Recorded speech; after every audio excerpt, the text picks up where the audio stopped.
High students, welcome to மாத்தியோ சிம் மேக்ஸின். நம்ம பார்க்க போகிறது டிஎன்பிஎஸ்சி. இந்த 2024 குரூப் 1 நடக்க போகுது, குரூப் 4 நடக்க போகுது, செகண்ட் கிரேட் டீச்சர் எக்ஸாமும் நடக்க போகுது. ஸோ இந்த எக்ஸாம் எழுதுகிற கேண்டிடேட்டுக்கு மேக்ஸில் ஏற்கனவே நடந்த டிஎன்பிஎஸ்சி கொஸ்டின் பேப்பர் இது ஒரு ஸ்டூடெண்ட்டு கேட்டிருந்தாங்க. எல்ஐஜிஎஸ் 2019 கொஸ்டின் பேப்பரை கொஞ்சம் சால்வ் பண்ண முடியுமா அப்படின்ட்டு. ஸோ இந்த வீடியோ அவங்களுக்காக டெடிகேட் பண்ணலாம், ரைட்டுங்களா? ஓகே, கொஸ்டின்ஸ்லாம் கொஞ்சம் ஈஸியாக தான் இருக்குது, கஷ்டம்லாம் கிடையாது. எல்ஐஜிஎஸ் 2019 இருக்கிற கணித கேள்விகள் எல்லாமே ஈஸி, பட் கொஞ்சம் விஷயம் தெரியணும், ரைட்டுங்களா? ஓகே, இப்போ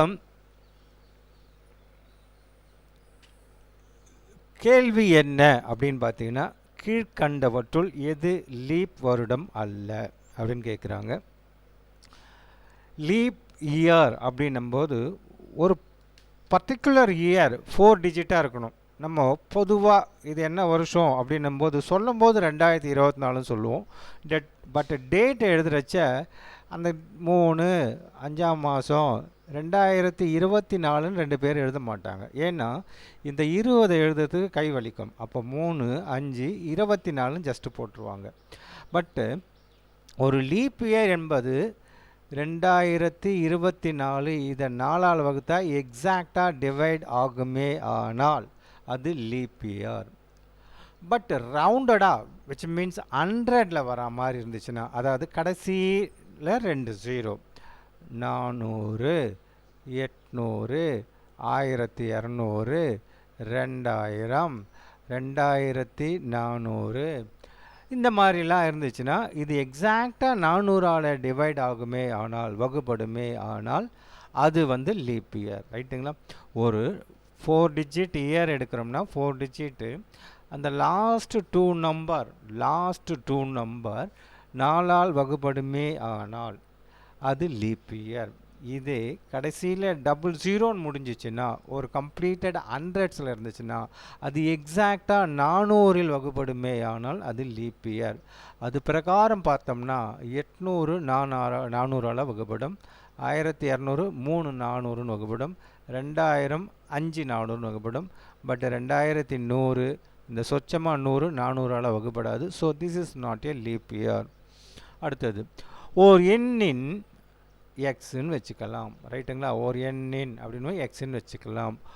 3இல் ஒரு பங்கின் 2இல் ஒரு பங்கின் 5இல் ஒரு பங்கின் அப்படின்னு போட்டோம்னா அதோட மதிப்பு 15ஆம். இந்த இன்னின் அப்படின்னு தமிழில் அது இன்ட்டை குறிக்குது. இங்கிலீஷில் பார்த்தீங்கன்னா ஆஃப்னு கொடுத்துருப்பாங்க. ஆஃப் மீன்ஸ் இங்கிலீஷில் ஆஃப்னு கொடுத்துருந்தாங்கன்னா பெருக்கல்னு அர்த்தம், ரைட்டுங்களா? ஓகே, அப்போ எனக்கு எக்ஸ் வேணும்னா 2 10 10 3 30 இது இங்கே போயிடும். அப்போ இன்ட்டு 30 35 45 பக்கத்தில் ஒரு 0 போட்டோம்னா 450. ஏ இஸ் த ஆன்சர். 4 அடுத்தடுத்த இரட்டைப்படை முழுக்களின் கூடுதல். இங்கே சம்மேஷன் கொடுக்குறாங்க 1284. எத்தனை நம்பர்? 4 நம்பர். அடுத்தடுத்த ரெட்டப்பட நம்பர்னால் உங்களுக்கு விஷயம் தெரியணும். அதை ஒன்றும் இல்லை, புரியணும், அவ்வளோதான்.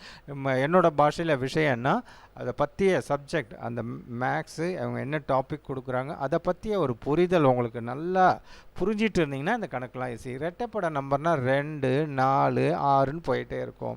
அப்போது இந்த இடத்துல சம்மேஷன் 1284 எத்தனை நம்பர்னால் 4 நம்பரு. ஸோ அந்த எத்தனை நம்பர் சொல்கிறாங்களோ டிவைட் பண்ணிக்கிறோம். இது ஒரு ஷார்ட்கட் ட்ரிக்கு. கணக்கு வேறு மாதிரி போடுவாங்க, ரைட்டுங்களா? ஆக்சுவலாக அந்த எண்களை x+2ன்னு வச்சுக்கோ, x+4ன்னு வச்சுக்கோ, x+8ன்னு வச்சுக்கோன்னு சொல்லுவாங்க, ரைட்டுங்களா? அப்படி தேவையே இல்லை. இது ரொம்ப டோட்டலி டைம் வேஸ்ட். இது ஷார்ட்கட், ரைட்டுங்களா? 1284 4ஆல் டிவைட் பண்ணோம்னா 3 நாங்கு 12, ஈர்நாங்கு 8. இந்த இடத்துல என்னென்னா ஓவர் 4ன்னு சொல்கிறாங்க. நமக்கு தேவை ரெட்டப்படை, வந்திருக்கிறது ஒத்தப்படை. இவரை மாற்றிக்கணும்னா முன்னாடி ரெட்டப்படை 322, அவருக்கு முன்னாடி ரெட்டப்படை 320, 322க்கு அடுத்த ரெட்டப்படை 303 2 1. தப்பு பண்ணுறேன்னா? என்ன தப்பு பண்ணுறேன்? 321க்கு முன்னாடி ரெட்டப்படை 320, ரைட்டுங்களா? அதுக்கு முன்னாடி ரெட்டப்படை அழிச்சிடலாம்.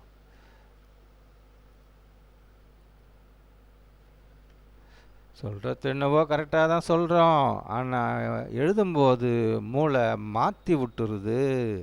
ரைட்டுங்களா? அப்போது 321க்கு முன்னாடி இரட்டைப்பட 320, அதுக்கு முன்னாடி இரட்டைப்பட 318.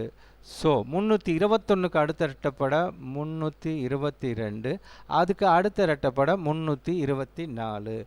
கேட்கறது பெரிய எண்ணு. இதில் எது பெருசு? 324 பெருசு. C is the answer. அடுத்தது, இதில் இந்த ஒரு சீரியஸில் 2 ஆறாம் எண்ணுக்கு நடுவில்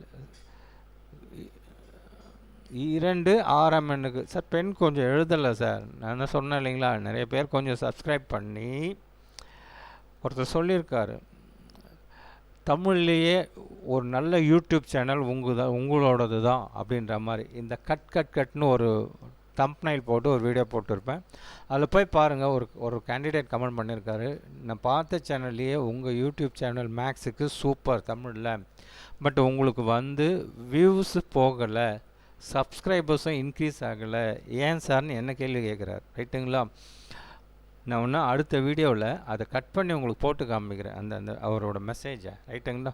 யாருன்னு தெரியல, அவர் நைட்டு பார்த்துருக்காரு, நான் நைட்டே விழித்து பார்த்தா அதில் இருந்துச்சு. அப்போ ரிப்ளை பண்ணிட்டேன், இது என்னோடய தப்பு இல்லை சார். நீங்கள் சொல்கிறீங்க நல்ல யூடியூப் சேனல் நல்லா இருக்குது கிளாஸுன்னு நீங்கள் சொல்கிறீங்க, பட்டு இது நிறைய பேருக்கு ஷேர் பண்ணணும். ரைட்டுங்களா? பண்ணுறீங்க, நான் பண்ணலைன்னு சொல்ல. அதே மாதிரி சப்ஸ்கிரைப் பண்ணாமல் பார்க்குறவங்க கிட்டத்தட்ட 65% சார். இதுவே நான் சொல்கிறது கம்மி. ஆக்சுவலாக பார்த்தீங்கன்னா 30% தான் சப்ஸ்கிரைப் பண்ணவங்க பார்க்குறாங்க. நியர்லி 70% சப்ஸ்கிரைப் பண்ணாமல் பார்க்குறாங்க. அது சப்ஸ்கிரைப் பண்ணுறதால ஒன்றும் ஆகிட போகிறதில்ல. அது ஏன் அவங்க பண்ணாமல் பார்க்குறாங்கிறது எனக்கு தெரியல. ரைட்டுங்களா? ரெண்டாவது, என்னை வாழ வைக்கும் தமிழக பெருமக்களே, தமிழ்நாட்டு மக்களே அப்படின்னு தலைவர் சொல்லுவார். அந்த மாதிரி தமிழ்நாட்டில் இருக்கிறவங்க நீங்கள் மனசு வச்சிங்கன்னா, கேண்டிடேட் தேர்வர்கள், ஸ்டூடெண்ட்ஸு, நீங்களாம் மனசு வச்சிங்கன்னா இந்த சேனலை நல்லா கொண்டுட்டு வரலாம். நீங்கள் ஃபீல் பண்ணிங்கன்னா நல்லா இருக்குது, கிளாஸ் நல்லா இருக்குது அப்படின்னு நீங்கள் ஃபீல் பண்ணிங்கன்னா உங்கள் ஃப்ரெண்டுங்க நிறைய பேருக்கு ஷேர் பண்ணலாம். ஜஸ்ட்டு ஒரு கோச்சிங் சென்டர் போனீங்கன்னா கிட்டத்தட்ட 3000 பேர், 4000 பேர், 5000 பேர் படிப்பாங்க. அங்கே ஜஸ்ட்டு உங்கள் ஃப்ரெண்டுங்களுக்கு அப்படியே கொஞ்சம் சைக்கிளிக் மாதிரி நீங்கள் ஷேர் பண்ணால் கூட, சொன்னால் கூட அவங்க பார்ப்பாங்க. ரைட்டுங்களா? அதை பண்ணாலே இந்த சேனல் கொஞ்சம் நல்லா வரும். திரும்பவும் சொல்கிறேன், உங்களுக்கு என்னோடய கணக்கெல்லாம் பிடிச்சிருந்தால், பிடிக்கலைன்னா மொக்கையாக இருக்குது, தேவை வேஸ்ட்ரா அப்படின்லாம் நினச்சிங்கன்னா நீங்கள் சொல்லணும்னு அவசியமே இல்லை, ஷேர் பண்ண வேண்டிய அவசியமே இல்லை. ரைட்டுங்களா? ஸோ கொஞ்சம் உங்கள் ஃப்ரெண்டுங்களுக்கு ஷேர் பண்ணி அவங்களே சப்ஸ்கிரைப் பண்ணி பார்க்க சொன்னீங்கன்னா, தமிழ்நாடு முழுக்க நார்த்தன் சைடெலாம் பார்த்திங்கன்னா காஞ்சிபுரம், வேலூர், சென்னை, தர்மபுரி, கடலூர் இந்த டிஸ்ட்ரிக்ட்லாம் கொஞ்சம் நிறைய கோச்சிங் சென்டர்ஸ் இருக்கும். அவங்க பார்க்குறவங்க அவங்க ஃப்ரெண்டுங்களுக்கு சென்டரில் இருக்கிறவங்களுக்கு சொன்னால் கூட நல்ல சப்ஸ்கிரைபர்ஸ் இன்க்ரீஸ் ஆவாங்க, வியூஸும் இன்க்ரீஸ் ஆவாங்க.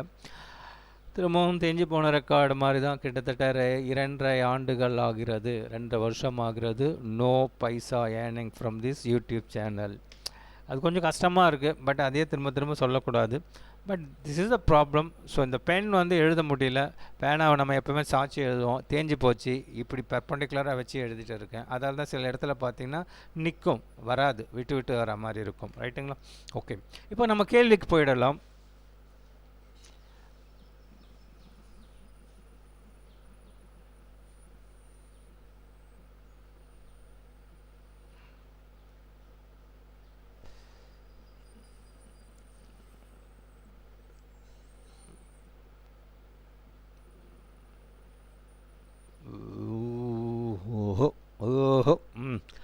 ஆறாம் எண்ணுக்கு நடுவில் 7ஆம் எண் எத்தனை தடவை வரும்? 2 6க்கு இடையில் ஒரு 7 வரணும். அப்படி பார்த்தீங்கன்னா இதில் எப்படி புத்திசாலித்தனமாக போடுறது அப்படின்னு பார்த்தீங்கன்னா, நடுவில் 7 வரணும், நடுவில் ஒரு பக்கத்தை காணுன்ற மாதிரி நடுவில் 7 வரணும்னா அது எங்கே இருக்குது? இதோ இருக்குது. அப்போது இந்த 7க்கு இந்த பக்கம் 6, இந்த பக்கம் 6. ஓகே, இவர் வருவார். இங்கே ஒரு 7 இருக்குது, அப்போ இந்த பக்கம் 6 வரணும், 9 வருது, அவுட்டு. இங்கே ஒரு 7 வருது, இந்த பக்கம் 9, இந்த பக்கம் 7 வருது, அவுட்டு. இந்த பக்கம் 7 வருது, இந்த சைடு 6 வருது, அப்போ இன்னொரு சைடு 6ஏ இல்லை, அவுட்டு. அப்போ எத்தனை தடவை வருதுடா அப்படின்னு பார்த்தீங்கன்னா ஒரு தடவை. ஏ இஸ் த ஆன்சர். அடுத்தது, ஒரு தொகை 3 வருடத்தில் கூட்டு வட்டி விகிதத்தில் 1.331 மடங்காகிறது எனில் அதன் வட்டி விகிதம் எவ்வளவு? பயங்கரமான ஷார்ட்கட் இது. ஒன்றுமே இல்லை, சிம்பிளாக சொல்லிட்டு போயினேரலாம். 10%னா உங்களுக்கு நான் ஒரு கூட்டு வட்டி காம்பவுண்ட் இன்ட்ரெஸ்ட்டுக்கு ஷார்ட்கட் ட்ரிக்குன்னு ஒரு வீடியோ போட்டிருக்கேன். அது பார்க்காதவங்க போய் பாருங்கள், ரைட்டுங்களா? ஒரு யூடியூப் அந்த பாரில் சர்ச் பண்ணிங்கனாலே ஒரு மாற்றி மேக்ஸ் அப்படின்ற மாதிரி போட்டு பார்த்தீங்கன்னா ஷார்ட்கட் ட்ரிக்கு அப்படின்னு என்ன இருக்கும், காம்பவுண்ட் இன்ட்ரெஸ்ட்னு போட்டிங்கனாலே அது வீடியோஸ் உங்களுக்கு காமிக்கும், ரெஃபர் பண்ணும், ரைட்டுங்களா? அதில் பார்த்தீங்கன்னா 10% அப்படின்னும்போது சாதாரணமாக நான் சொல்லிடுறேனே, 10% அப்படின்னா 100க்கு 110 இது அடித்தோம்னா இப்படி வரும். அப்போது முதல் வருஷத்துக்கு 10க்கு 11, ரெண்டாவது வருஷம்னும்போது 100ன்னா இங்கே 121, அடுத்தது மூணாவது வருஷம் 1000ன்னா 1331. அதாவது 11 power 1, the 11 square, this is the 11 cube, because அந்த cube என்பது n ஈக்குவல் பற்றியா எழுதலை. n ஈக்குவல் இவரை வந்து நிற்க வச்சு எழுதினா தான் எழுதுவார், படுக்க வச்சோம்னா எழுத மாட்டார். n equal 3. அப்போது 3 வருஷம் 10% அப்படின்னு சொன்னால் 1000க்கு 1331 டிவைடட் பை 1000 1.331. எத்தனை வருஷம் நம்போது 3 வருஷம், எத்தனை பர்சன்டேஜ் நம்போது 10%. So D is the answer. இதெல்லாம் வந்து நான் ஏற்கனவே போட்டது தான், சொன்னது தான். 4% என்ன, 5% இருந்தால் என்ன, 10% இருந்தான்னு ஒரு வீடியோ போட்டிருக்கேன். அப்படி இருந்துச்சுன்னா அந்த நம்பரை மனப்பாடம் பண்ணி வச்சுக்கிட்டிங்கன்னா அந்த ஒரு புரிதல் இருந்துச்சுன்னா இது கணக்கு பண்ணணுன்னு அவசியமே இல்லை, பார்க்கும்போதே சொல்லிடலாம். அடுத்தது, ரூபாய் 500க்கு 2 ஆண்டுகளில் 2 வங்கிகளின் தனி வட்டிக்கான வித்தியாசம் 2000 ரூபாய் எனில் அவ்வங்கிகளின் வட்டி வீதங்களுக்கு இடையேயான வித்தியாசம் எவ்வளவுன்னு கேட்குறாங்க. 2 வங்கியில் போடத்தால் அப்போது ஃபார்முலா என்ன அப்படின்னு பார்த்தீங்கன்னா simple interest, that is R1 minus R2, sorry simple interest 1, simple interest 2, 2 interest.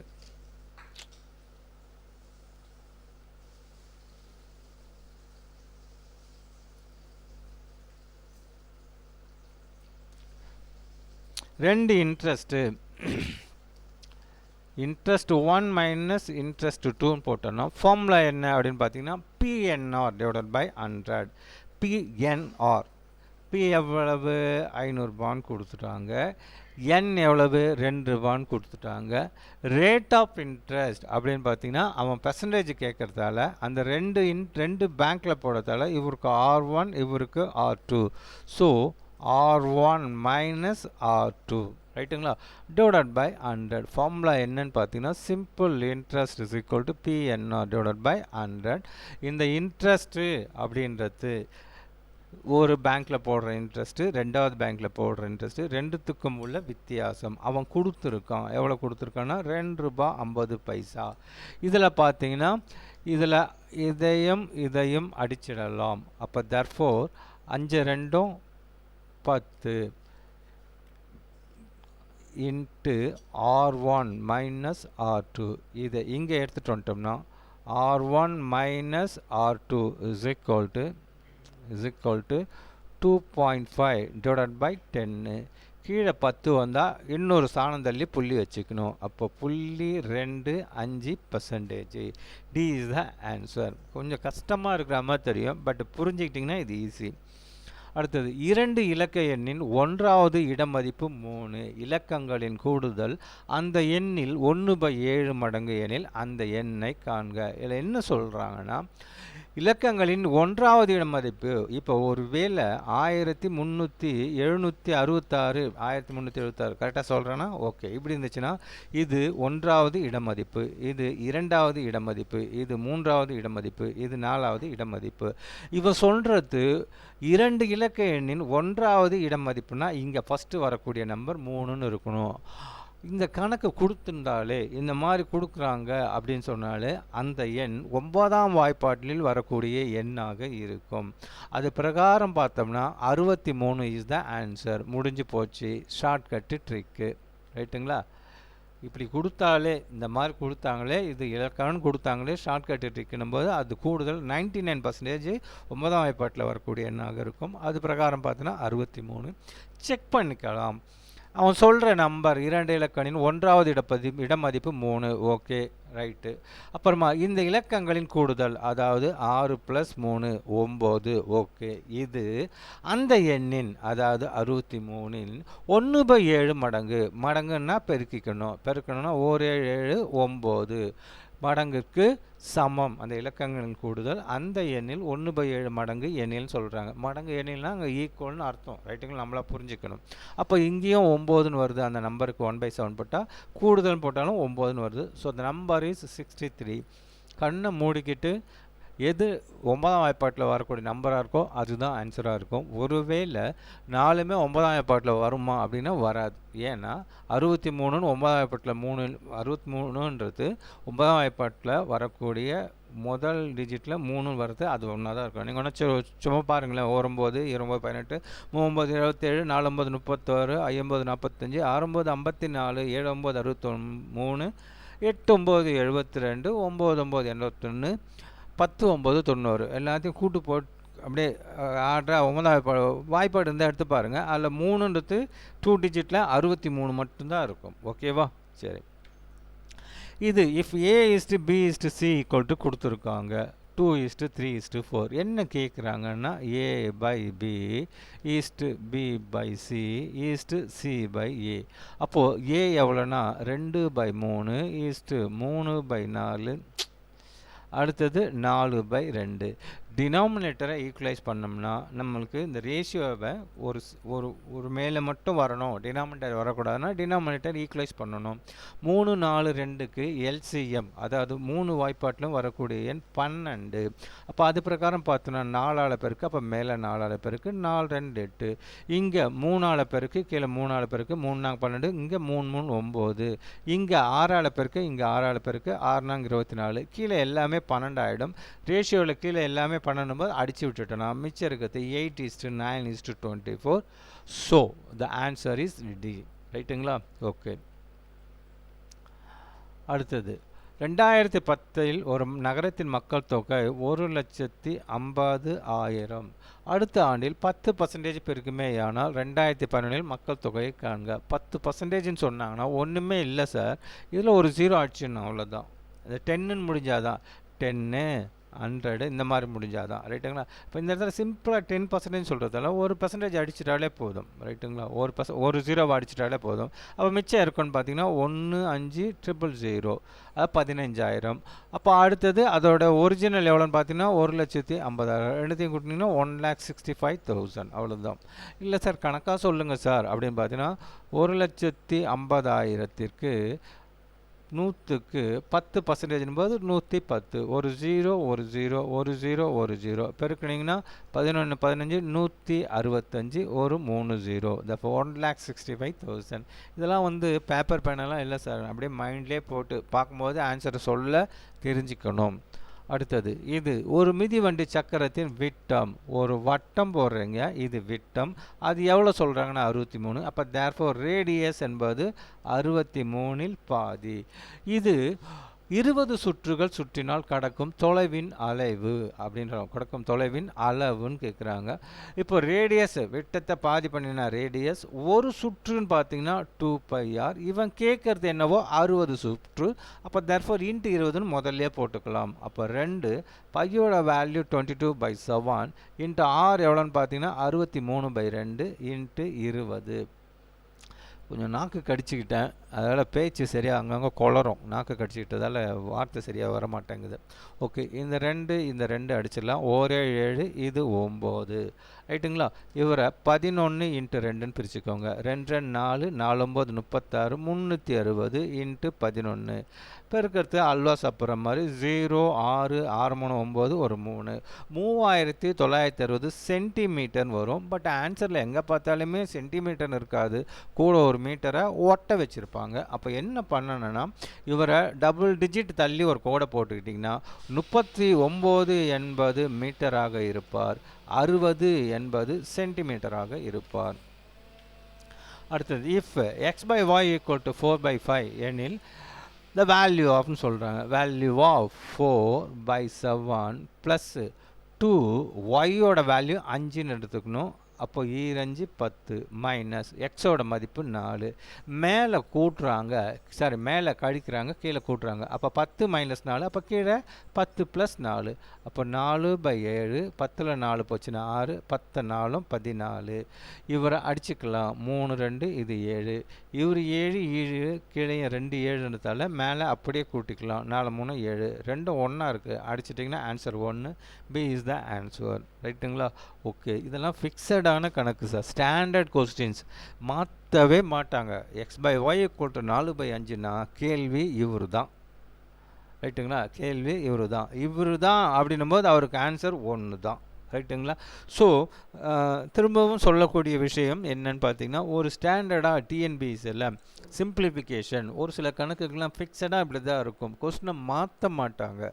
Already ஒன்று சால்வ் பண்ண ஒன்று, இந்த கேள்வியை வேறு மாதிரிலாம் மாற்றி கேட்கறதுக்கு வாய்ப்பே இல்லை. ஸோ அது மாதிரிலாம் இருந்துச்சுன்னா, கொஞ்சம் ப்ரீவியஸ் கொஸ்டின் பேப்பர் இருந்துச்சுன்னா, எனக்கு ஒரு இது இருக்குது பட் டைம் இல்லை, ஒரு சில ஸ்டாண்டர்டான ரிசல்ட்ஸு, இது கேள்வி இப்படி தான் இருக்கும், நீங்கள் திரும்ப திரும்ப பார்த்தீங்கன்னா இந்த கேள்வி இப்படி தான் கேட்பாங்க, மாற்றி கேட்கறதுக்கு வாய்ப்பே கிடையாது. ரைட்டுங்களா? ஸோ அந்த மாதிரிலாம் ஸ்டாண்டர்டாக ரிப்பீட்டடாக இப்படி தான் வருதுன்ற கணக்கெலாம் உங்களுக்கு எடுத்து வைக்கணும்னு நினைக்கிறேன்.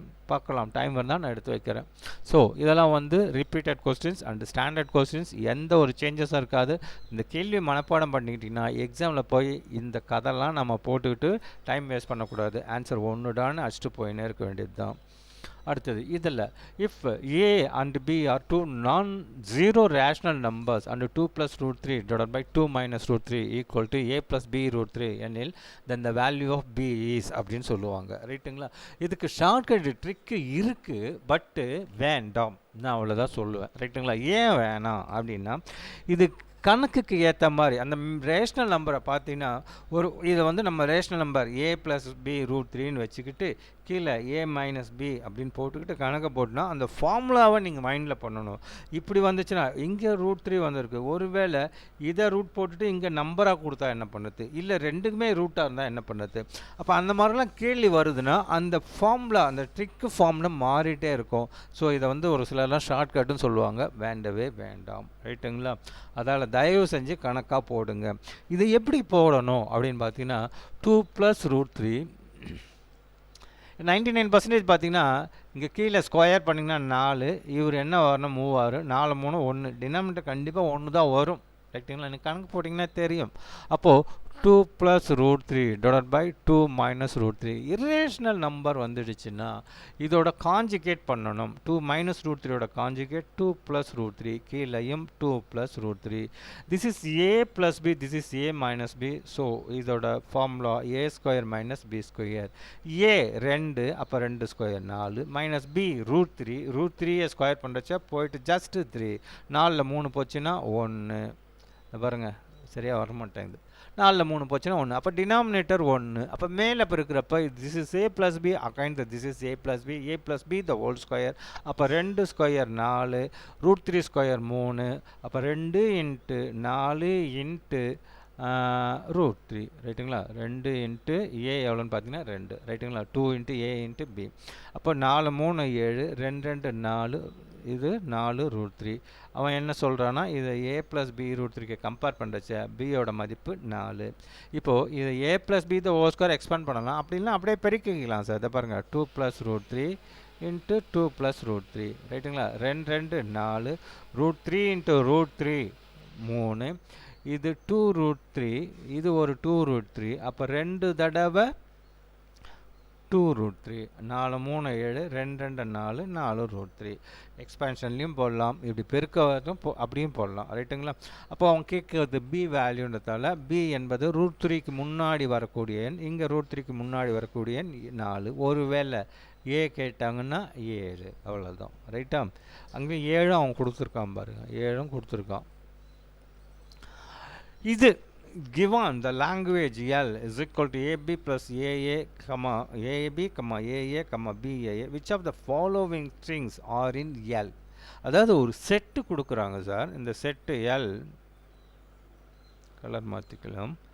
இது ஒரு செட் ஒரு கணன்னு வச்சுக்கோங்களேன். இதை வந்து எல் என்பது இப்படி இருக்குது, இதில் இருக்கிற உறுப்புக்கெல்லாம் ஏபின்னு வரணும், ஏஏன்னு வரணும், பிஏ போட்டு பக்கத்தில் 2ஏன்னு வரணும். அப்படி இருந்துச்சுன்னா கீழே கொடுக்குறதுல இந்த கொடுத்துருக்காங்க பாரு, இதில் எதுடா இந்த கண்டிஷனை சாட்டிஸ்ஃபை பண்ணுற மாதிரி இருக்குது. நாக்கு குளறுது.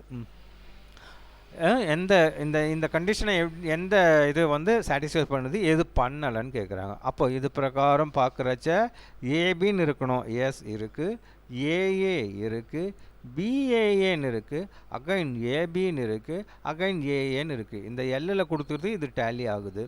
அடுத்தது பார்த்திங்கன்னா ஏஏன்னு இருக்குது, ஏஏன்னு வருது, பிஏஏன்னு வருது, ஏஏஒன்னும் இதில் இருக்கிறது அப்படியே வருது. இங்கே பார்த்தீங்கன்னா பிஏஏ வருது, ஏஏ வருது, ஏபி வருது, ஏஏ வருது, ஏஏ வருது, தனியாக ஒரு பின்னு சொச்சமாக நிற்குது. பட் எல்லில் பார்த்தீங்கன்னா பின்னு தனியாக கொடுக்கவே இல்லை, அவுட்டு. அப்போ 3 வரல, அவ்வளோதான். 3 வரல அப்படின்னும்போது சி இஸ் த ஆன்சர். அப்போ 1 2 4 செக் பண்ணி பார்த்துக்கோங்க. பிஏஏ, அடுத்தது ஏஏ, ஏபி, ஏஏ, ரைட்டுங்களா வருது. ஓகே, அவ்வளோதான் சார். இதில் 13 கணக்கு முடிஞ்சிச்சு. மிச்சம் இருக்கிற 12 கணக்கை அடுத்த வீடியோவில் பார்க்கலாம். தேங்க்யூ ஃபார் வாட்சிங்.